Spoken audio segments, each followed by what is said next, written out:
Hello there you guys, welcome to one of my videos. Manchester United are close to getting Zinedine Zidane as their new manager.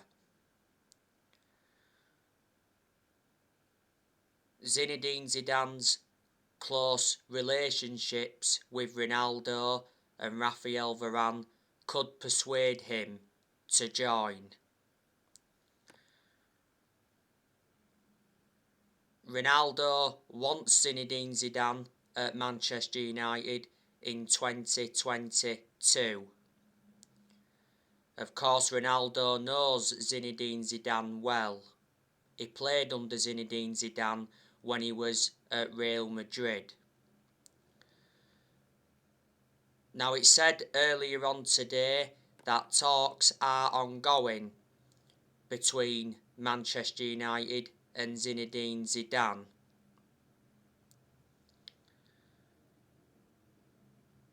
But it said the deal is difficult because his preference right now is to coach the French team.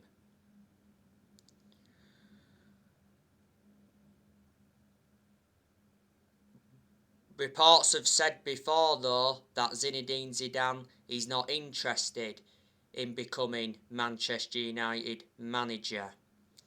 There again, reports from Spain did say earlier on this season that Zidane rejected the Newcastle job as he's waiting for the Man United or France job. Zidane is managerless because he left Real Madrid in the summer.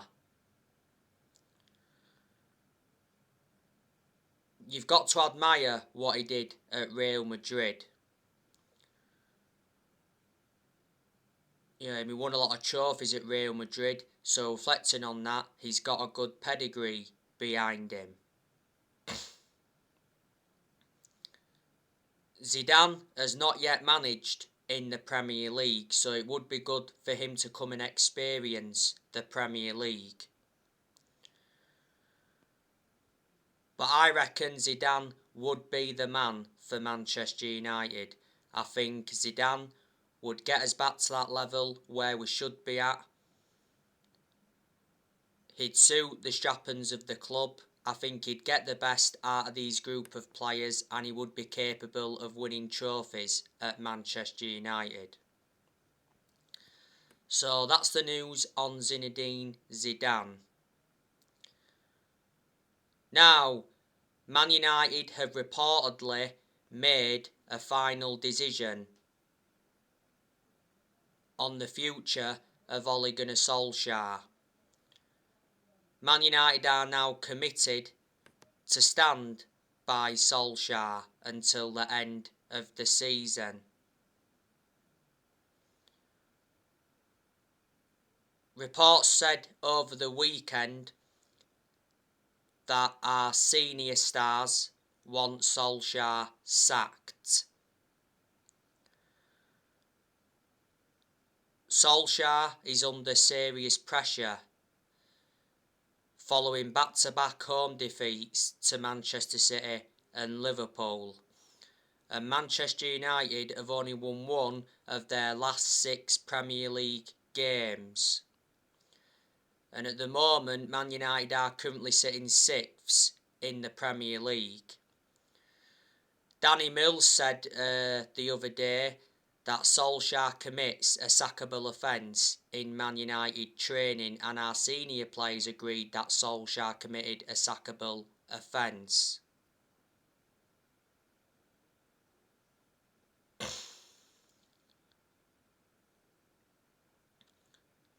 Last week, reports said that Solskjaer was waiting to be sacked after leaving Manchester.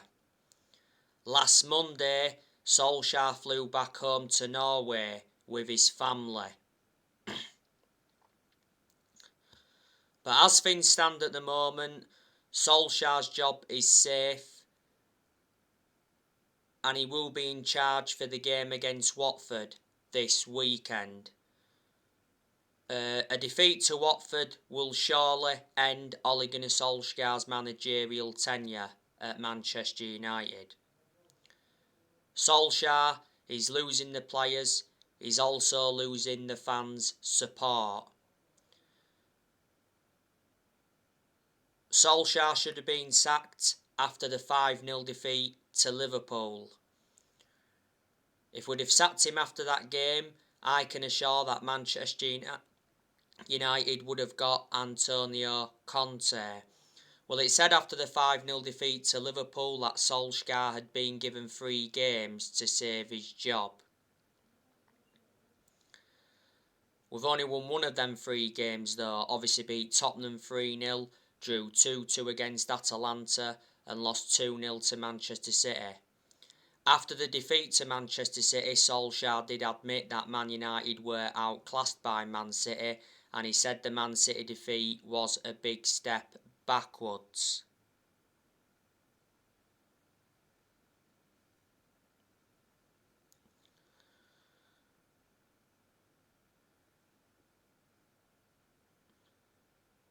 If Manchester United do decide to sack Solskjaer, they'll have to pay Solskjaer £7.5 million. Because in the summer, Solskjaer signed a 3-year contract with an option of a further year, and Manchester United certainly made a mistake giving Solskjaer that contract, and a lot of United fans will agree with me on that aspect. A lot of United fans have said though if Solskjaer really cared about the club he would resign, but he's not going to resign. Because obviously he doesn't get paid anything if he resigns, and plus after the 5-0 defeat to Liverpool, Solskjaer refused to resign. Solskjaer's been given long enough at Manchester United. He's been Manchester United manager for almost 3 years. And the reason Solskjaer's lasted as long as he has done is because he's a legend of the club. Disregarding him being a legend of the club, I think he would have been sacked a while ago.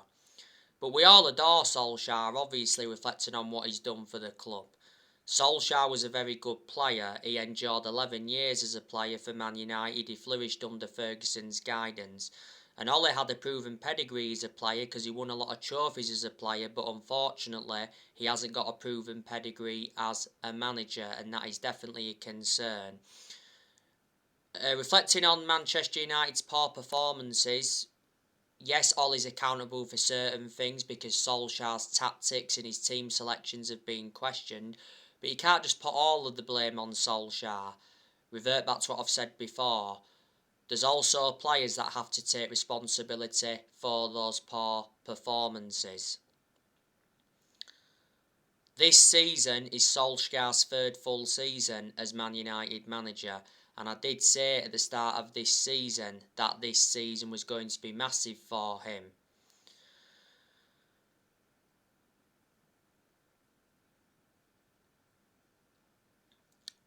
But the expectations are far too high for Solskjaer to exceed as Man United manager.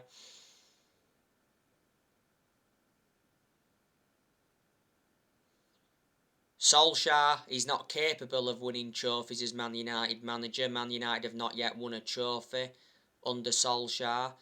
Well, we haven't won a trophy since 2017. Solskjaer is in a position that he shouldn't be in. I hate to say this regarding Solskjaer, but I'm just being realistic. But at this moment in time, the club from top to bottom is in a predicament, and the way to get out of this predicament is to recommend a new manager in, and structural changes are also needed at the club. You know, Solskjaer ran out of excuses a long time ago because Manchester United have got a very good squad. But the reason we're not getting the best out of a lot of the players is because we're a team of individuals. We're not actually playing as a team.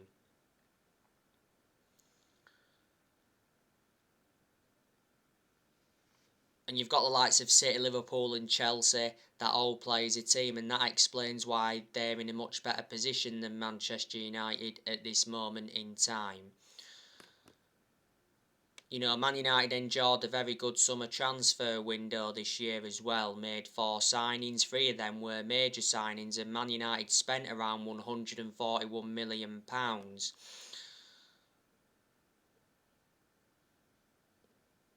Plus, the board backed Solskjaer well in the summer transfer window, and they still continue to back him now. So there you go. Solskjaer knew though when he'd taken over at Man United it was going to be a massive job. And he knew he had a lot to do when he came in. You know, Solskjaer's managing one of the biggest clubs in the world. Ole got appointed in December 2018 to replace Mourinho. He's been permanent Manchester United manager since March 2019. The club decided to give Solskjaer the job on a permanent basis, reflecting how well he did as the interim manager.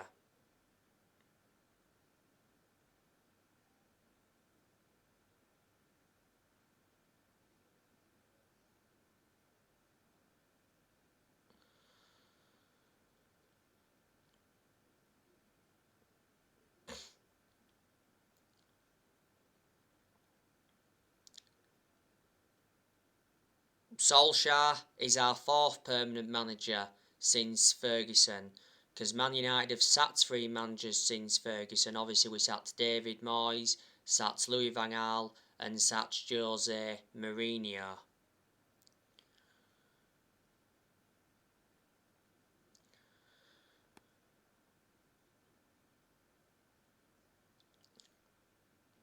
But like I say, Manchester United have got very, very good players. Look who we've got in the team. You know, we've got the best player in the world overall in Cristiano Ronaldo.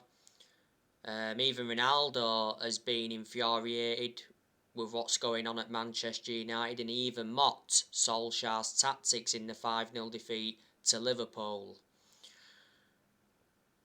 Ronaldo scored 9 goals in all competitions so far since he re-signed. Man United are relying on Ronaldo far too much.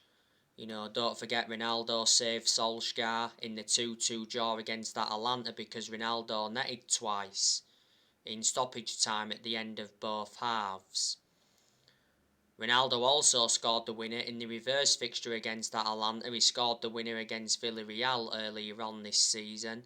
You know, Ronaldo scored a very good volley in the 3-0 win against Tottenham.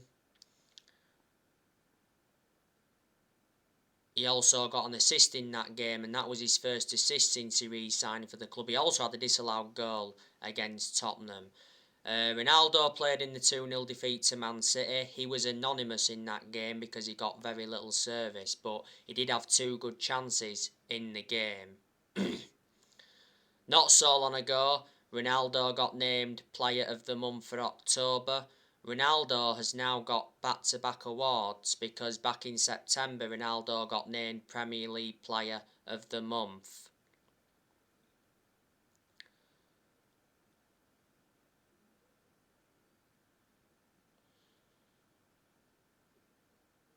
Ronaldo has got a contract with Man United till 2023. There's an option of a further year.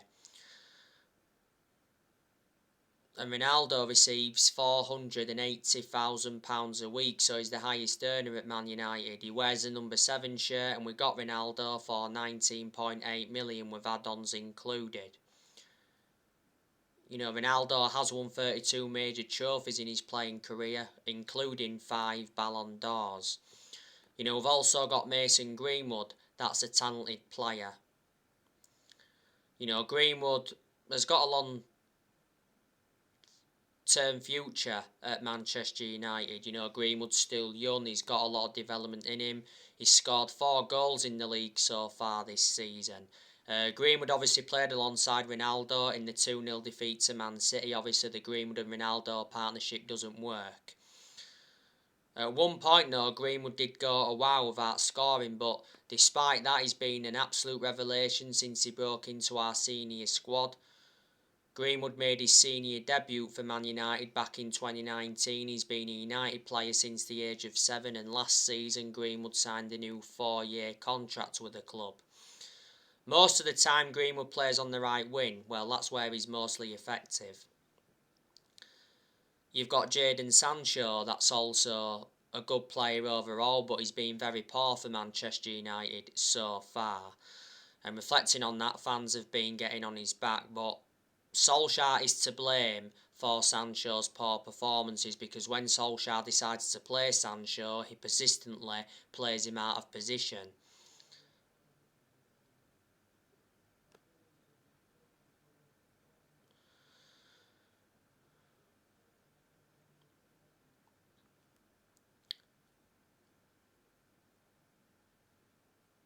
And I said Sancho will do well at Man United providing that is used correctly. It does take some players time to settle in. Sancho did come on in the 2-0 defeat to Man City, and to be fair, he did make an impact. There's quite a few games though that Sancho doesn't even play in. You know, Sancho did endure 4 good years with Borussia Dortmund.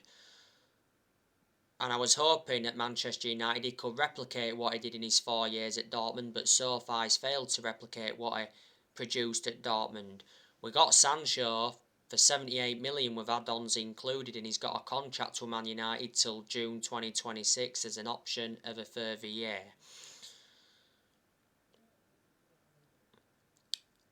You've got Bruno Fernandes, that's also an exceptional player. He's one of the best signings we've made since Ferguson retired. Fernandes starts the vast majority of Manchester United's games. You know, he has been consistent in a lot of games for the club, but on the other side of things, there's been games where he's looked off the pace. Got to say, Fernandes was very poor in the 2-0 defeat to Man City. Looked very sloppy, looked lost for IDs, and he gave the ball away countless times. Fernandes has been a Manchester United player for almost 2 years. We got Fernandes from Sporting Lisbon back in January 2020.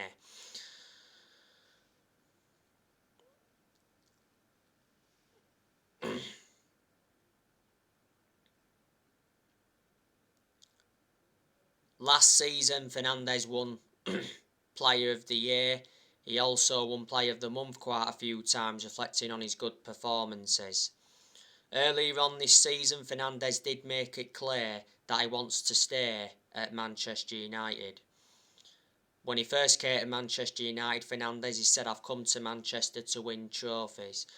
Fernandes has got a contract with the club till 2025. There's an option of a further 12 months. You've also got Marcus Rashford, that's a good player as well. He's done well in quite a few games since he come back, but there's been quite a few games where he's looked off the pace.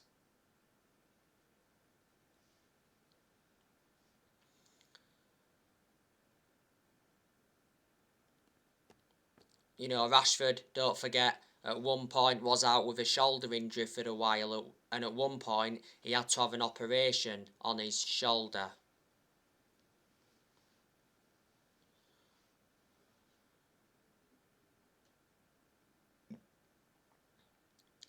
Most of the time now, Rashford plays on that left wing. We need to keep him there because that's where he's mostly effective. He's far superior on the left wing to the right wing and up top. Rashford's been part of the club for a long time. He's been a United player since the age of 7, and he's been in our senior squad since 2016. So he's been in our senior squad now for a good 5.5 years, and he's got a contract with Man United until 2023.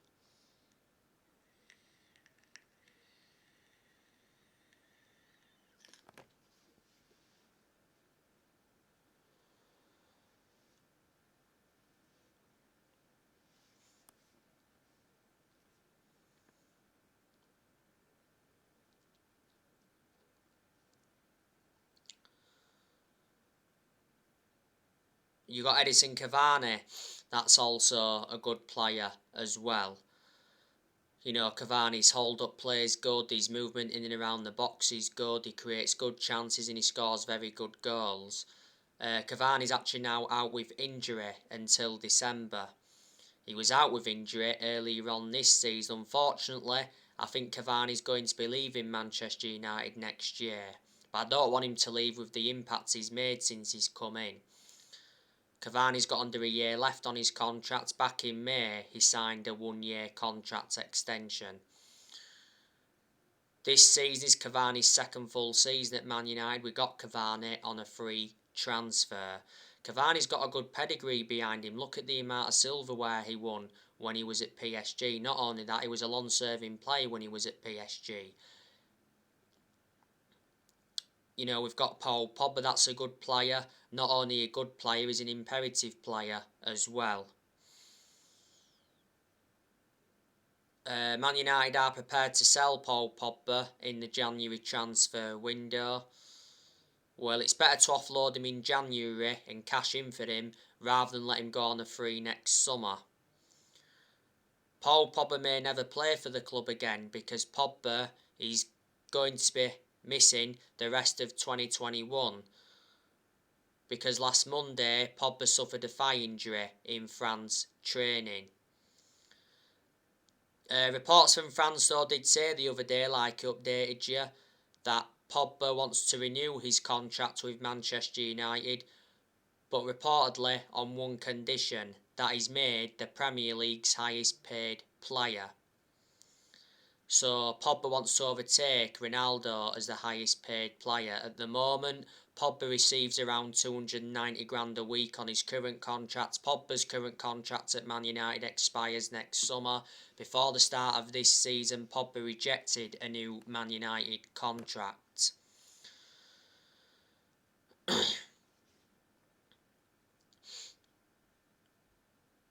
You know, Paul Pogba has got one game to serve in the league out of the 3-match ban he got, because Pogba got sent off for a 2-footed challenge on Naby Keita in the 5-0 defeat to Liverpool.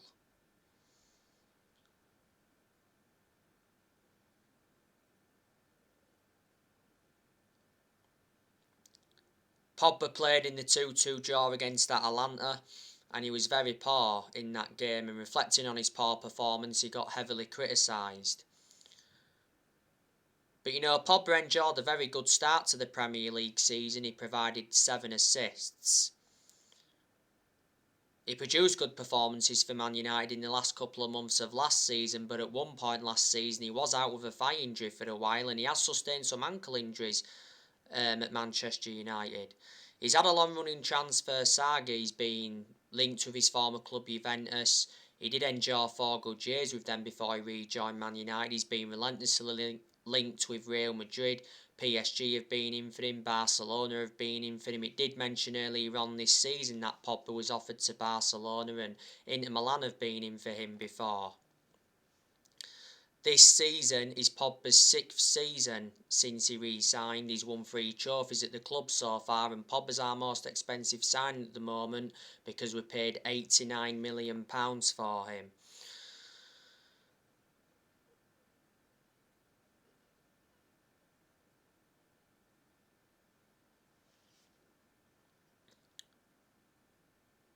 Donnie Van Der Beek, he's another good player Manchester United have got, but I haven't really had much of a perception on him at Man United because he hasn't really been given enough game time. And I said Solskjaer should be starting Van Der Beek, especially in the Premier League, because he is a good player. But reflecting on Van Der Beek's lack of game time, I can assure he's leaving Manchester United in January. Well, he's said he's leaving Man United in January. Prior to the Liverpool game, Solskjaer did admit that Van Der Beek was frustrated and disappointed over his situation at Old Trafford. And earlier on this season, it did mention that Van Der Beek was furious with Solskjaer. Van Der Beek's endured a difficult year and a half or so at the club. You know, this season is his second full season at Man United. We got Van Der Beek in a deal worth 40 million with add-ons included. He's got a contract with Man United till 2025. There's an option of a further year. And he's versatile. He can play in 3 different roles. You know, Luke Shaw, he's a good left back overall, but certainly Luke Shaw has not proven how good he can be this season. Luke Shaw's been abysmal this season. Where's the Luke Shaw from last season? Because last season Luke Shaw was absolutely superb. He was far superior last season to how he has been so far this season. The best game I recall Luke Shaw having this season was the 3-0 win against Tottenham, even though he got booked in that game. Shaw's now got a concussion anyway. He came off injured in the 2-0 defeat to City. He had to be replaced by Alex Telles.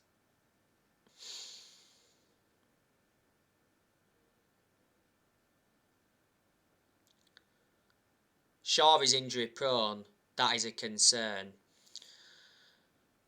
Shaw's been at Manchester United for like 7.5 years now, so he's been a long-serving player. He's been our first choice left-back for a while. Shaw has got under 2 years left on his contract at Man United.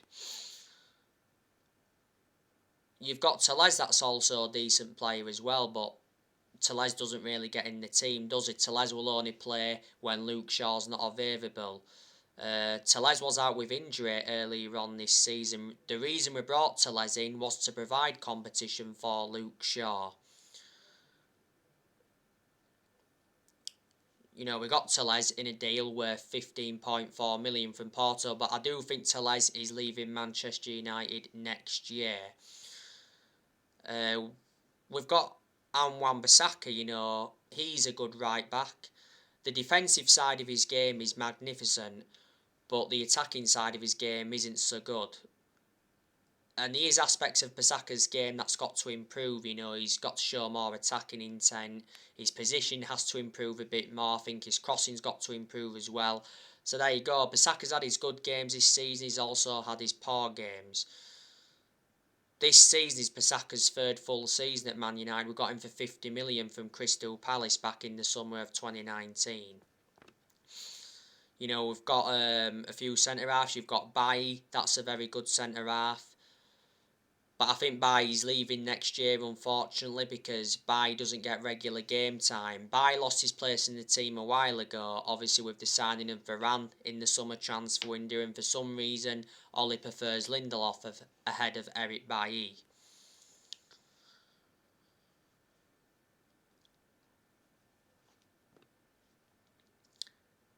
Bailly's only made 3 appearances so far this season. Bailly was very poor in the 2-0 defeat to Man City. Man City's first goal came from an own goal by him, but it wasn't only the own goal, his overall performance was just very, very poor. The element of concern about Bailly is injury prone. Towards the end of last season, he signed a new contract with Man United till 2024. There's an option of a further year. And we've obviously got Raphael Varane. That's a very, very good centre-half. You know, he's done well in quite a few games since he's come. He's had a couple of poor games as well. Varane's already endured 2 injuries since he's come. He's now out with a hamstring injury. He's out for around a month. Not so long ago, Varane had a groin injury and he was out with that groin injury for a few weeks. Varane initially made his return in the 3-0 win against Tottenham, and he put a very good performance out against Tottenham. You know, Man United got Varane in a deal worth 41 million with add-ons included. He's got a contract with Man United till 2025. There's an option of a further year. Varane to Man United was official just before kick-off against Leeds, which was the opening day. But Varane is regarded as one of the best centre-halves in the world. He's highly experienced and he's got a very good pedigree behind him. Look at the amount of silverware he won at Real Madrid. And he was a long-serving player as well when he was at Real Madrid. Harry Maguire, I think overall he's a decent centre-half. But I think he's been very, very poor in a lot of games for Manchester United. You know, he's been very poor this season for Man United, and he's been even worse since he come back from that calf injury.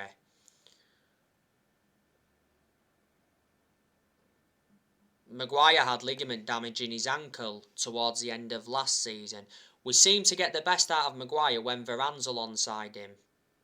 That's a good centre-back partnership, Varane and Maguire, because they seem to complement each other well. But when Maguire's alongside Lindelof or Bailly, you don't get the best out of him, do you? Man United overpaid for Maguire, got him in a deal worth 80 million, so he's the most expensive centre-half in the world at the moment and the second most expensive signing at the club. And we've obviously got David De Gea, that's a very, very good goalkeeper as well. He deserves a lot of credit this season because he's done really well so far this season. He saved us from a humiliation against Man City. I recall De Gea making 4 fantastic saves in that first half against Man City. Yeah, De Gea was partly to blame for City's second goal, but Luke Shaw was to blame a lot more. This season, though, De Gea's made up for the mistakes he's made in the last couple of years. You know, don't forget De Gea reclaimed that number 1 spot back, because it said in the summer that De Gea decided to cut short his holiday by 2 weeks to fight for the starting place, and it did mention that De Gea is determined to fight for his Man United future. Yes, he has got under 2 years left on his contract and he receives 375 grand a week. This season is De Gea's 11th season at Man United, so he's been a long servant. He's been with us since the Ferguson era. And we've also got Dean Henderson, that's a good keeper as well, but Henderson doesn't really get in the team now, does he? Because like I said, De Gea reclaimed that number 1 spot back. Henderson wants a loan move away from Man United next year. So there you go.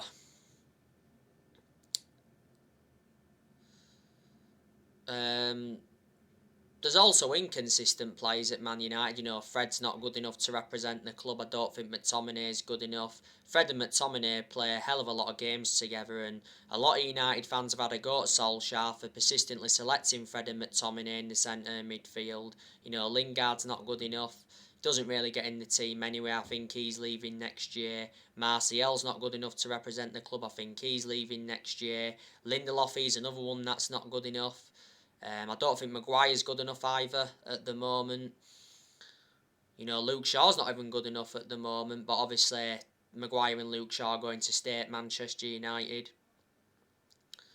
So there you go. So anyway guys, that's everything to update you today. Drop your comments, likes below on the channel if you do consider subscribe as always, and take care. God bless. See you all again very, very soon.